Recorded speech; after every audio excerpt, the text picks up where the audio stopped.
నమస్కారం. కాశీ యాత్ర ప్రత్యేక చర్చా కార్యక్రమానికి స్వాగతం. కాశ్యాంతు మరణాన్ముక్తి అంటారు. కాశీ క్షేత్రంలో మరణిస్తే జీవన్ముక్తులు అవుతారని సనాతన ధర్మం ప్రత్యక్షంగా స్పష్టంగా చెప్తోంది. మన దేశ ఆధ్యాత్మిక రాజధానిగా కాశీ నగరం వెలుగొందుతోంది. అలాగే ప్రాచీన క్షేత్రాలలో కాశీ ప్రధానమైంది. సప్త మోక్ష క్షేత్రాలలో కాశీ క్షేత్రానికి ఎంతో ప్రాధాన్యత ఉంది. అధర్వణ వేదంలో అలాగే అష్టాదశ పురాణాల్లో ప్రస్తావించబడిన ఏకైక క్షేత్రం కాశికాపురి. అలాంటి కాశికాపురిలో గంగానదీ తీరంలో కాశీ విశ్వనాథుడు, విశాలాక్షి, అన్నపూర్ణాదేవి వర్ధిల్లుతున్నారు. నిరంతరం వేద పఠనాలతో, గంగా హారతులతో, గంగా స్నానాలతో కాశీనగరం పులకిస్తోంది, పలవరిస్తోంది. అలాంటి కాశీనగర వైభవాన్ని, కాశీక్షేత్రంలో పాటించాల్సిన నియమాల్ని, కాశీక్షేత్ర సందర్శనకు వెళ్ళిన సందర్భంలో భక్తులు, యాత్రికులు ఎలాంటి ముఖ్య నియమాలు పాటించాలి, అక్కడ చేయాల్సిన క్రతువులేంటి, అక్కడ పాటించాల్సిన ముఖ్య విధులేంటి, ఇలాంటి ఎన్నో విశేషాలని మనం ఈనాటి ప్రత్యేక చర్చా కార్యక్రమంలో తెలుసుకుందాం. ఈ విశేషాలని, వివరాలని మనకు తెలియజేయడానికి కాశీ క్షేత్రంలో గత 15 తరాలుగా నివాసం ఉంటున్నటువంటి జోషి కుటుంబానికి చెందిన పండిట్ తులసి మనోజ్ కుమార్ జోషి గారు ఈరోజు మన ఈటీవీ లైఫ్ ఆధ్యాత్మిక ఛానల్ స్టూడియోకి విచ్చేశారు. మనోజ్ కుమార్ జోషి గారు, కార్యక్రమానికి స్వాగతం. నమస్కారం. కాశీ అంటే నిరంతరం ప్రకాశించేదని అర్థం. అంటే పరమేశ్వరుడి నిత్య చైతన్య దీటుతో కాశీ నగరం జగజ్జయమానంగా నిరంతరం వెలుగొందుతోంది. అందుకే మన సనాతన ధర్మాన్ని అనుసరించేటువంటి ప్రతి యాత్రికుల అంతిమ గమ్యం కాశీక్షేత్రం అవుతుంది. మరి కాశీక్షేత్ర వైభవాన్ని, కాశీ మహాత్మ్యాన్ని మనం ఏ విధంగా విశదీకరించుకోవాలి? విశ్వేశం మాధవం దుండిం దండపాణించ భైరవం వందే కాశీ గుహాగంగా భవానీ మణికర్ణిక. ఆ కాశీని దేవతుల్య కాశీకి నమస్కరించి మీకు చెప్తాను. కాశీ మహత్యం చెప్పాలి అంటే అన్ని అష్టాదశ పురాణం మీరు చెప్పినారు. అన్ని పురాణంలో ఒక కాశీ మహత్యంది కొంచెం చెప్పారు. కానీ ముఖ్యంగా స్కంద పురాణం చతుర్థ ఖండంలో కాశీ ఖండం ఉంది. ఆ మొత్తం ఖండమే కాశీ కోసం గురించి చెప్పారు.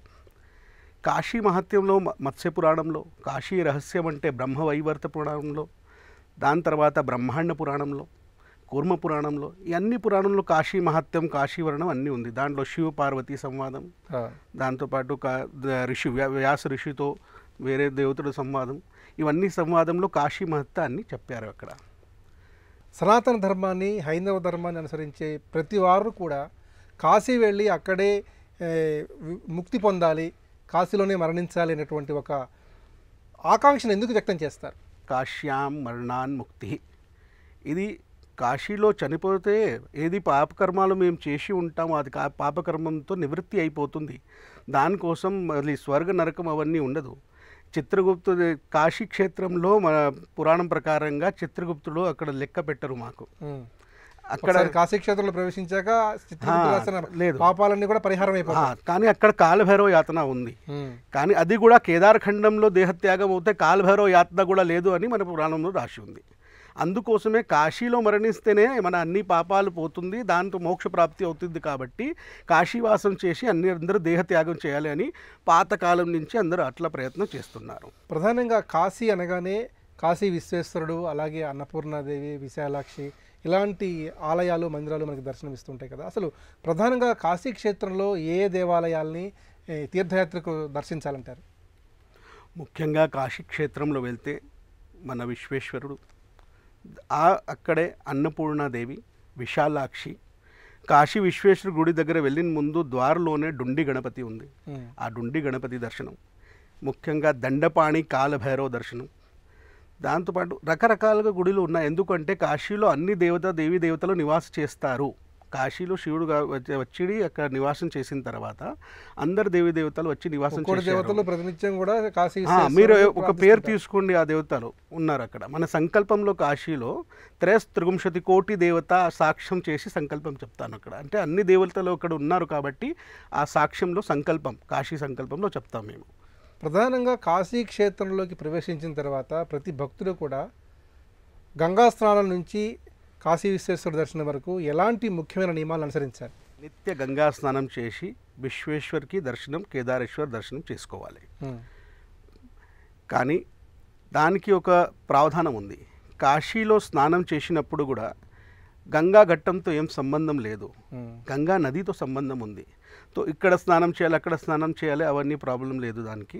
మీరు ఎక్కడన్నా గంగా స్నానం చేస్తే దానికి ఫలితం గంగ ఒకటే ఎక్కడైనా ఉంటుంది. పవిత్రమైంది. పవిత్రమైంది. ఆ కాశీ గంగాలో కానీ మనం సంకల్పం చెప్పినప్పుడు ఏం చెప్తారు, కాశీ ఒకటే జాగా ఉంది, ఇది ఎక్కడ గంగా ఉత్తర వాహిని ఉంది. ఉమ్. తో ఉత్తర వాహిన్యాం భాగీరథ్యాః, దాని తర్వాత పశ్చిమ తీరే అని చెప్తారు. అంటే ఇది ఉత్తర వాహిని గంగాకి పశ్చిమ తటంలో ఉండిన క్షేత్రంకి కాశీ క్షేత్రం అంటారు.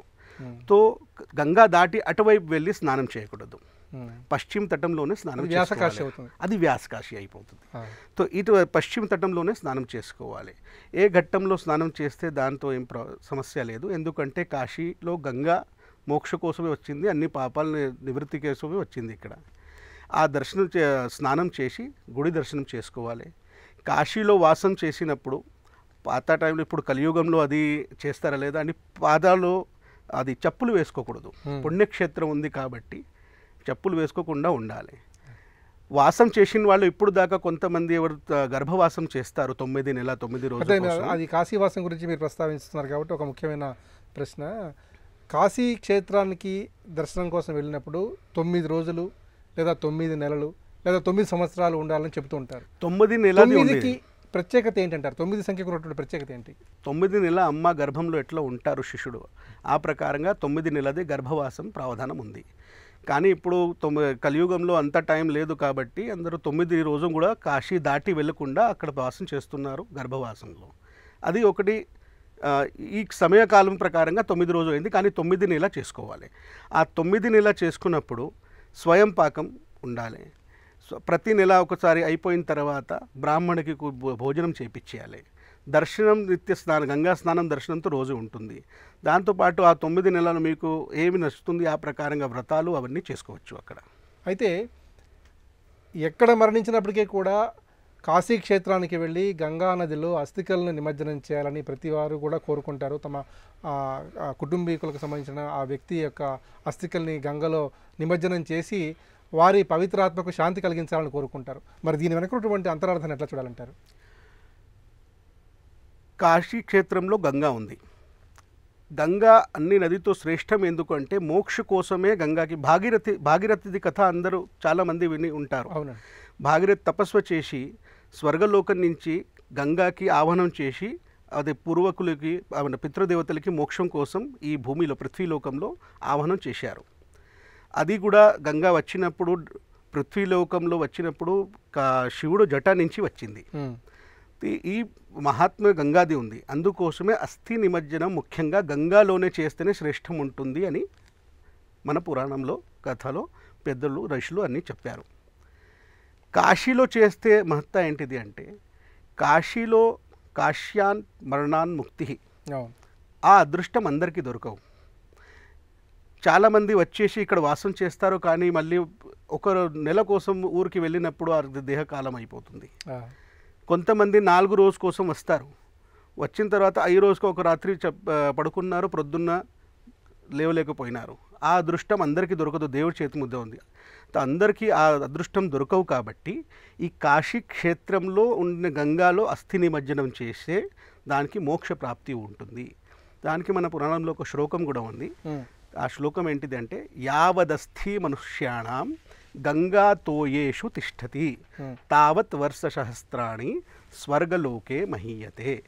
అంటే మనుష్యుది అస్థికలు గంగాలో మేము నిక్షేపణం చేసినాము, ఇప్పుడు దాకా గంగా ఉంటుంది, ఆ సహస్రకాలం దాకా వాళ్ళు స్వర్గలోకంలో నివాసం చేస్తారు అని అర్థం.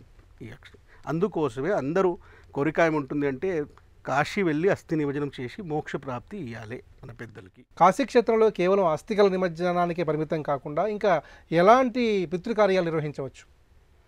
అన్ని పితృకార్యాలు కాశీలో చేసుకోవచ్చు. ఎందుకంటే మోక్ష క్షేత్రం గంగా నది ఇక్కడ ఉంది కాబట్టి మీకు అన్ని అదృష్టం ఇక్కడ దొరుకుతుంది. ఇప్పుడు అస్థి నిమజ్జనం నుంచి చెప్పాలంటే 12 రోజుల లోపల వచ్చిన వాళ్ళు, నెల లోపల వచ్చిన వాళ్ళకి అస్థి నిమజ్జనం మాత్రమే కార్యక్రమం ఉంటుంది. దాని తర్వాత ఏం చేసే అవసరం లేదు అక్కడ.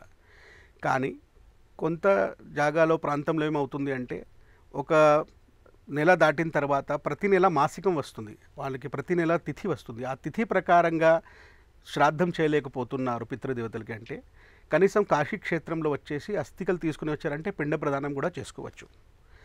ప్రతి నెల వచ్చిన తిథి ప్రకారంగా మాసికం కూడా కాశీలో పెట్టవచ్చు. సంవత్సరికం కూడా ఫస్ట్ ఇయర్ సెరమనీ ఏం చెప్తారు మామూలు భాషలో, దానికి సంవత్సరికం అంటారు. ప్రథమ సంవత్సరంలో వార్షికి, అది కూడా మేము కాశీలో చేసుకోవచ్చు. సంవత్సరంలో ఒకసారి వచ్చిన తిథి దానికి ఆబ్దికం, నార్మల్ భాషలో తద్దినం అంటారు, అది కూడా కాశీలో పెట్టవచ్చు. దాంతోపాటు మహాలయ పక్షంలో కాశీ క్షేత్రంలో వచ్చేసి కార్యక్రమాలు చేసుకుంటే కాలి విశేషంగా ఉంటుంది కాబట్టి ఈ మోక్ష క్షేత్రంలో వచ్చి ఇది చేసుకోవచ్చు. చాలామంది ఇప్పుడు కాశీలో వచ్చేసి అపరకర్మం కూడా చేసుకున్నారు. అంటే నిత్య విధి ఉంటుంది కదా 10 రోజు 11 12 రోజుది, అది కూడా కాశీలో వచ్చేసి మణికర్ణికా ఘట్టంలో శ్మశాన భూమిలో వచ్చి చేసుకుంటున్నారు. అది కూడా చేసుకోవచ్చు. ఇక్కడ ప్రధానంగా కాశీ నగరంలో గంగా తీరంలో దాదాపు 84 ఘాట్లు ఉంటాయి. ఈ ఘాట్లలో మణికర్ణికా ఘట్టం అలాగే దశాశ్వమేధ ఘాట్ చాలా ముఖ్యమైనవిగా చెప్తూ ఉంటారు. మరి ఆ ఘాట్ల యొక్క ప్రాముఖ్యతని ప్రాధాన్యతని ఎలా తెలుసుకోవాలి? ఇది ఒక మాట చెప్పాలి అంటే వేరే వేరే గురుగారులు వేరే వేరే పురోహితులు అన్ని మాట చెప్తారు, కానీ కాశీ ప్రకారంగా గంగా క్షేత్రం ఉంది కాబట్టి స్నానం కోసం ఘట్టంతో ప్రాముఖ్యత సంబంధం ఏం లేదు. గంగా స్నానంది ఫలితం ఎక్కడన్నా గంగా స్నానం చేస్తే ఆ ఫలితం గంగా మీకు ఇస్తుంది. కానీ మణికర్ణికా క్షేత్రంలో చాలా ఈ పెద్ద తీర్థక్షేత్రం కాబట్టి చిన్న చిన్న తీర్థాలు కూడా ఉంటాయి. దానికి మీరు అంటే ఒక కేదారేశ్వర్ గుడి దగ్గర గౌరీ కుండం ఉంది. మణికర్ణికా క్షేత్రంలో మణికర్ణికా కుండం ఉంది. ఆ కుండంలో 12 గంటలకి దేవతలు వచ్చి స్నానం చేస్తారు అని ఒక గాథ ఉంది మన పురాణం.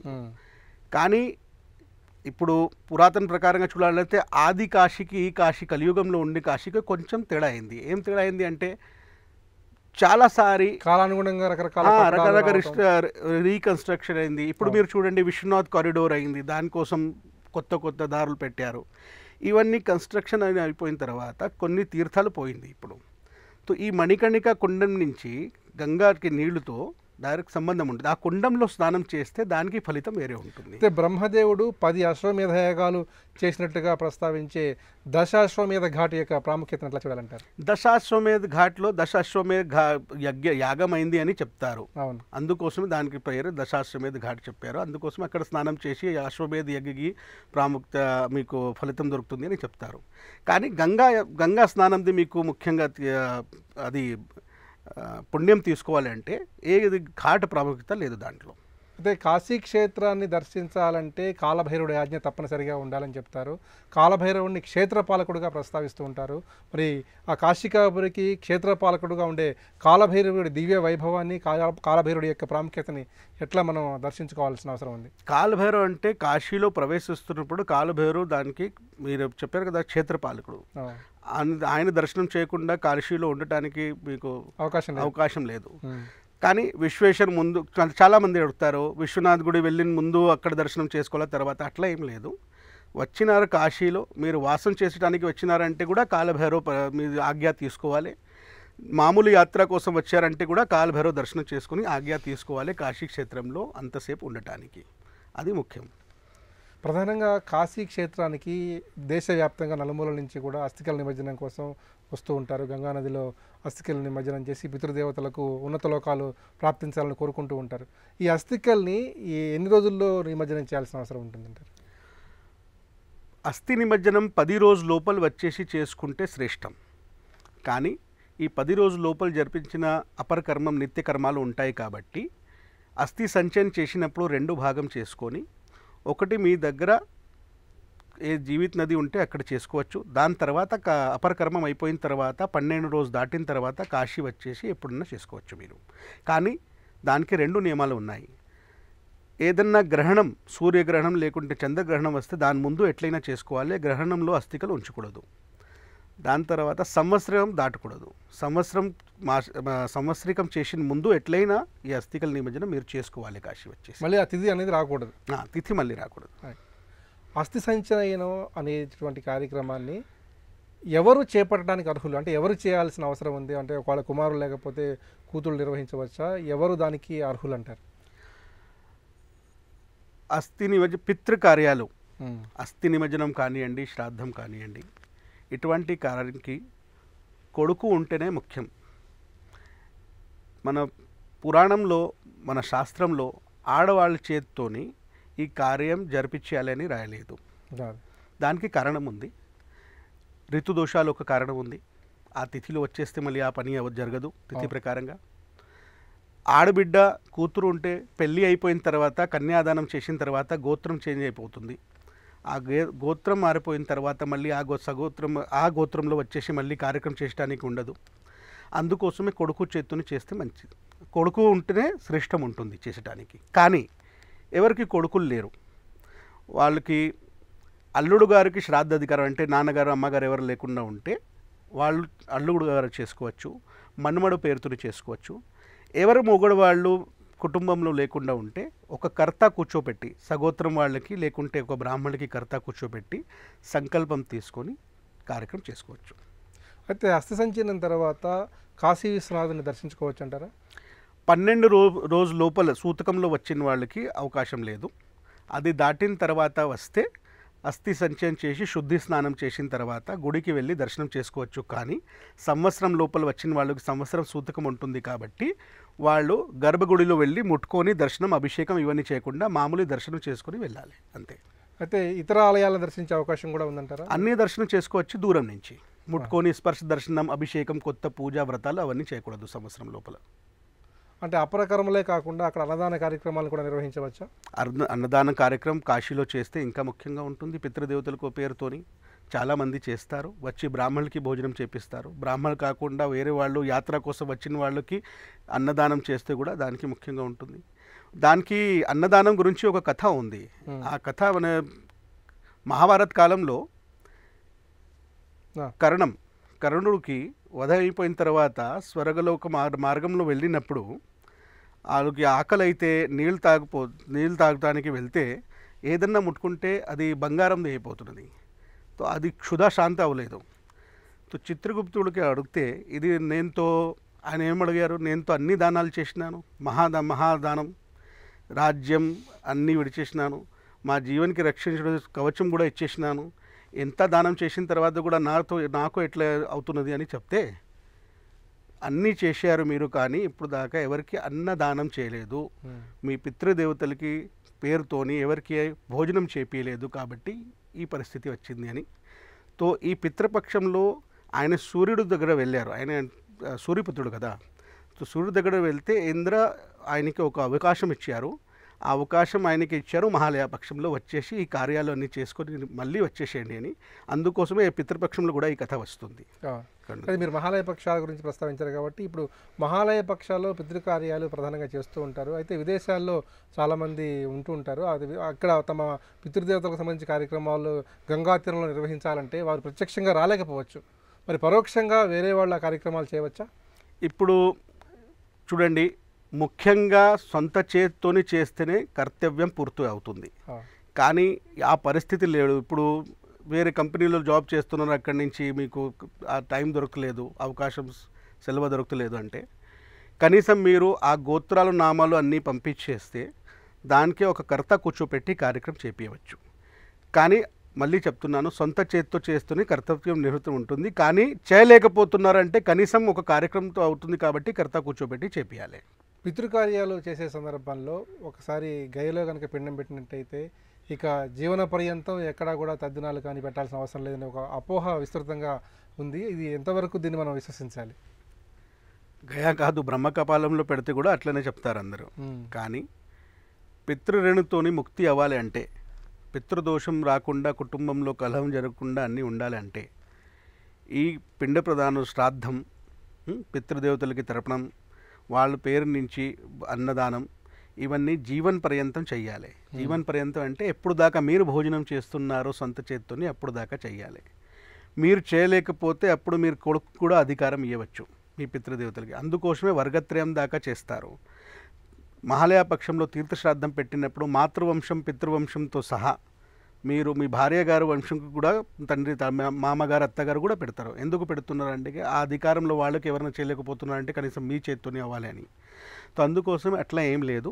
మీరు ఏ తీర్థక్షేత్రంలో శ్రాద్ధం చేస్తున్నారంటే వాళ్ళు మోక్ష కోసమే చేస్తున్నారు. కానీ అది అయిపోయిన తర్వాత కూడా ఇది నిత్య కర్మంలో కనీసం 2 తిథులు, ఒకటి ఆ చనిపోయే తిథి ఉంటుంది, దానికి తద్దినం ఆబ్దికం అంటారు అది. దాని తర్వాత పితృపక్షంలో మహాలయపక్షం అంటున్నారు కదా, దాంట్లో ఈ 2 సారి సంవత్సరంలో కనీసం మీరు ఆ పితృకార్యాలు చేసుకోవాలి, ఆపేయకూడదు. పితృదేవతలకు శ్రద్ధగా సమర్పించేదే శ్రాద్ధం. మరి ఆ పరిస్థితుల్లో ఆ శ్రాద్ధాన్ని నిర్వహించే సందర్భంలో 3 తరాల వారు కూడా వారికి ఉత్తమ లోకాలు ప్రాప్తించడానికి ఆ మంత్రాలు దాంట్లో పొందుపరుస్తూ ఉంటారు, ఆ మంత్రాలు ఆ విధంగా పఠిస్తూ ఉంటారు. ఈ పరిస్థితుల్లో చాలామంది కూడా ఈ తద్దినాలు, ఈ పితృకార్యాలు కూడా నిర్వర్తించలేక సమయానుభావం వల్ల కానివ్వండి, లేదా ఇతరతర కారణాల వల్ల కానివ్వండి, పితృకార్యాలని నిర్వర్తించలేని పరిస్థితులు ఉన్న నేపథ్యంలో స్వయంపాకం ఇస్తున్నామని చెబుతూ ఉంటారు. మరి ఈ స్వయంపాకం ఇవ్వడం ఎంతవరకు సమంజసం అంటారు? ఈ తద్దినాలకు, ఈ శ్రాద్ధాలకు అది ప్రత్యామ్నాయంగా ఉంటుందా? చూడండి, స్వయం పాకం మీరు భోజనం కోసం ఇస్తున్నారు, బ్రాహ్మణులకి ఇస్తున్నారు, ఇది దానం. శ్రాద్ధ పక్షంలో శ్రాద్ధం ఏమంటారంటే పిండ ప్రదానంతో సహా, పిండ ప్రదానం ఒకటి అంగం శ్రాద్ధంది, పిండ ప్రదానం తర్వాత బ్రాహ్మణ భోజనం, ఇది 2 కలిపేసి చేస్తే శ్రాద్ధం. బ్రాహ్మణులు, క్షత్రియులు, వైశ్యులు, శూద్రులు అందరికీ శ్రాద్ధం చేయడానికి ఉంది. పితృదేవతలకి ఈ వర్గం చేయకూడదు, ఆ వర్గం చేయాలి అంటే అట్లాంటివి ఏం లేదు. కొన్ని నియమాలు, కొన్ని మంత్రాలు తేడా ఉండవచ్చు, కానీ శ్రాద్ధం అందరికీ చేయాలి, అందరూ చేసుకోవాలి. ఈ శ్రాద్ధం పెట్టినప్పుడు పిండ ప్రదానంతో సహా స్వయం పాకం లేకుంటే బ్రాహ్మణ భోజనం చేపిస్తే అది శ్రాద్ధ కంప్లీట్ అవుతుంది. అన్నదానంతో మీరు ఎప్పుడన్నా చేసుకోవచ్చు. అందుకోసమే చెప్పినాను, కనీసం 2 తిథులు, ఒకటి మహాలయ పక్షంలో, ఒకటి మీరు వచ్చిన నాన్నగారు అమ్మగారు ఎవరి పోయిన తిథి ఉంటుంది, ఆ తిథులు కనీసం 2 సారి శ్రాద్ధం ఖచ్చితంగా పూర్తిగా చేసుకోవాలి. పితృదోషాలు, పితృకార్యాలు చేయకపోవడం వల్ల సంప్రాప్తిస్తూ ఉంటాయని చెప్తున్నారు కదా ప్రధానంగా. అయితే పితృకార్యాలు చేయకపోతే ఎలాంటి దోషాలు వస్తాయి? పితృశాపం ఏ విధంగా ఉంటుంది? 2 ప్రకారంగా పితృదోషం ఉంటుంది. ఒక పితృదోషం జాతకంలో ఉంటుంది, ఒక పితృదోషం నేను అనుభవిస్తాను. దానికి కారణం ఏంటిది అంటే జాతకంలో వచ్చింది పితృదోషాలు గ్రహ పరిస్థితి ప్రకారంగా ఉంటుంది. అంటే 9వ స్థానంకి పితృస్థానం అంటారు. ఆ 9వ స్థానంలో రాహు, బుధు, శుక్రుడు ఇది వస్తే పితృదోషాలు ఉంటుంది.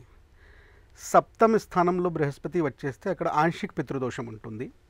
చంద్రతో సహా రాహు, సూర్యుతో సహా కేతు 9వ స్థానంలో వచ్చేస్తే అక్కడ కూడా పితృదోషాలు ఉంటుంది. అట్లా రకరకాలుగా గ్రహ పరిస్థితి ఉంటుంది, దానికి ప్రభావం ఎక్కువ తక్కువ కూడా ఉంటుంది. ఈ జాతకంలో వచ్చిన పితృదోషాలు ఈ జన్మది కాదు, పూర్వజన్మది ఉంటుంది అని అట్లా మన పూర్వీకులు చెప్పారు, మన పురాణంలో రాసి ఉంది, జ్యోతిష్ శాస్త్రులు కూడా చెప్పారు. కానీ మన ఈ జీవన కాలంలో మన పితృదేవతలకి ఇచ్చిన ఆచరణ మేము ఆచరిస్తలేము. శ్రాద్ధం, పిండ ప్రదానం, తర్పణం ఇవన్నీ చేస్తలేము. వాళ్ళ పేరుతోనే ఏమి చేయలేకపోతున్నారంటే మీరు అనుభవం చేస్తారో ఆ పితృదోషంది లక్షణం మీకు అనుభవం ఇస్తుంది. ఆ లక్షణం ఏంటిది అంటే పితృదోషాలు ఉండే గృహంలో కలహం ఉంటుంది. ఎప్పుడన్నా మీరు ఏదైనా పని మంచిగా చేస్తే అది ఆపేస్తుంది, మీకు ఆర్థిక సమృద్ధి ఉండదు, శుభకార్యాలు జరిగినప్పుడు ఏమన్నా బాధ వస్తుంది, పెళ్ళి కానివ్వండి, సంతానోత్పత్తిలో బాధ వస్తుంది, సంతానం పుట్టిన తర్వాత తొందరగా చనిపోతారు, దాని తర్వాత ఈ ఒక తిథిలోనే లేకుంటే చాలా తక్కువ టైంలో చాలా మృత్యు అవుతుంది. ఇవన్నీ లక్షణాలు ఉన్నాయి, దానికి ప్రభావం ఎక్కువ తక్కువ ఉండవచ్చు. అన్నిటికీ కూడా పితృదేవతల శాంతి చాలా అవసరం, వాళ్ళ అనుగ్రహం చాలా లక్షణం. దేవతల అనుగ్రహం కన్నా పితృదేవతల అనుగ్రహం చాలా ముఖ్యం. ఎందుకంటే దేవత క్షమిస్తారు కానీ పితృదేవతలు క్షమించడు. ఎందుకంటే ఆయన ఈ రుణం మీరు చేస్తలేరు అంటే ఆయన మీకు ఇది పితృపక్షంలో ఆ స్వర్గం నుంచి వాళ్ళు వచ్చేసి ఈ 15 రోజు మీ దగ్గర ఉండి పితృలోకంలో ఆయన ఆశిస్తారు మీరు అది మాకు తర్పణం, భోజనం అవన్నీ పెట్టేసి పంపిస్తారని. అలా చేయకపోతే నిర్దాక్షిణ్యంగా శపిస్తారు, అందరూ శపిస్తారు. దానికి మీకు అనుభవిస్తుంది, మీకు అది దానికి ఉపాయం కూడా చేసుకోవచ్చు. ఇప్పుడు జాతకంలో ఉండిన దోషాలతో ఈ జన్మంది కాదు కదా, పాత జన్మంది ఉంది కాబట్టి ఆ దోషం మీకు ఎవరన్నా జ్యోతిష్ శాస్త్రంలో చెప్పేసి ఉంటే ఆ గ్రహదశాలు మీద జాతకంలో ఉంటే దానికి నారాయణ బలి, త్రిపండి శ్రాద్ధం చేసుకోవాలి. నారాయణ బలి తెలిసిన మీకు ఎవరన్నా ఉన్నారంటే, అంటే అకస్మాత్ మృత్యువైంది, క్రియాకర్మం చనిపోయిన తర్వాత సరిగ్గా కాలేదు, యాక్సిడెంట్లో పోయారు, లేకుంటే ఇంటి నుంచి వెళ్ళిపోయారు, మళ్ళీ తిరిగి రాలేదు, మీకు తెలియదు ఇప్పుడు ఉన్నారా లేదా, కానీ చాలా సంవత్సరం అయితే 30-40 సంవత్సరం అయిపోయింది ఆయన వెళ్ళి, ఇవన్నీ పేరుతోని తెలిసిన వాళ్ళ కోసం చేయాలి అంటే నారాయణ బలి చేసుకోవచ్చు.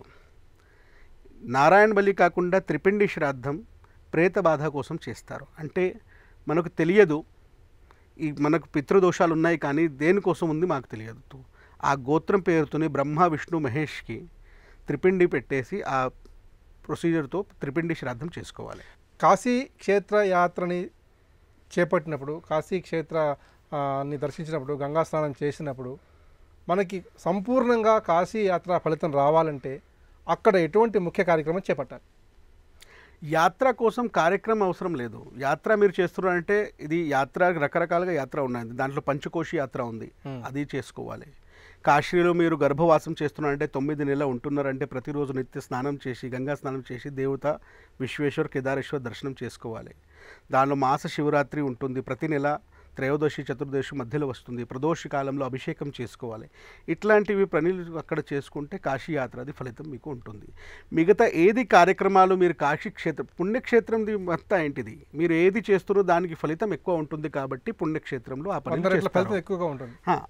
మీరు ఇంట్లో చేస్తే కూడా మీకు శ్రద్ధ ఉంటే ఫలితం ఉంటుంది, కానీ ఆ పుణ్యక్షేత్రంలో వెలివేస్తే దానికి మహత్వం ఎక్కువ కాబట్టి మీరు ఏమి అనుకోని మీరు ఏది ఉపవాసం ఏది కార్యాలు కొంతమంది వచ్చి షష్ఠీ పూర్తి కూడా చేసుకుంటారు కాశీలో. సో షష్ఠీ పూర్తి కాశీలో చేయాలి అని ఎక్కడ రాయలేదు, కానీ కాశీలో చేస్తే మీకు ఫలితం ఎక్కువ ఉంటుంది. ఆ శ్రద్ధ అట్లనే దేవుడి దర్శనం కూడా అవుతుంది, ఆ పుణ్యభూమిలో చేసుకుంటారు కాబట్టి ఆ యాత్ర చేసినప్పుడు చేసుకుంటామని అందరు అనుకుంటారు. కాశీ క్షేత్ర వైభవాన్ని, కాశీ మహత్యాన్ని, కాశీ క్షేత్ర సందర్శనలో పాటించాల్సిన ముఖ్య నియమాల్ని, గంగా తీరంలో పాటించవలసినటువంటి ముఖ్య అంశాలని, ఇలా కాశీ క్షేత్ర సంబంధిత ఎంతో సమాచారాన్ని, ఎన్నో ముఖ్య విషయాల్ని ఈరోజు మా ఈటీవీ లైఫ్ ఆధ్యాత్మిక ఛానల్ ప్రేక్షకులకు అందించారు. మీకు ప్రత్యేకంగా ధన్యవాదాలండి. నమస్కారం.